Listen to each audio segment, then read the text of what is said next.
CNN Bangla TV, বাংলার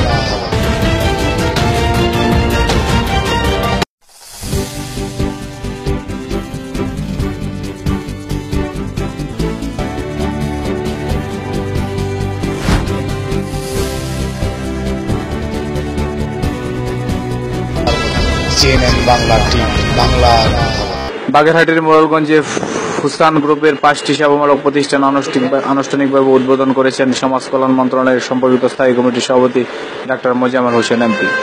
প্রতিষ্ঠানগুলো হচ্ছে Panguchi convention centre, Sannyasi coffee house, ASK generation hitech training academy ও 4 স্টার ওয়েলফেয়ার সোসাইটি।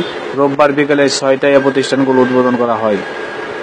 সন্ন্যাসী বাজারে কল্যাণ ট্রাস্ট শপিং কমপ্লেক্সের পানগুছি কনভেনশন সেন্টারে মিলনায়তনে এ উপলক্ষে আয়োজিত সভায় সভাপতিত্ব করেন ফুসান গ্রুপের চেয়ারম্যান জিয়াউদ্দিন জামান শাহিন। বিশেষ অতিথি ছিলেন জেলা পরিষদের সদস্য অধ্যক্ষ শাহাবুদ্দিন তালুকদার, চেয়ারম্যান মাস্টার আবুল খায়ের হাওলাদার, আসাদুজ্জামান মিলন, আলহাজ আকবর আলী হাওলাদার। স্বাগত বক্তব্য করেন ফুসান গ্রুপের উপদেষ্টা মোহাম্মদ মোস্তফা জামান খান।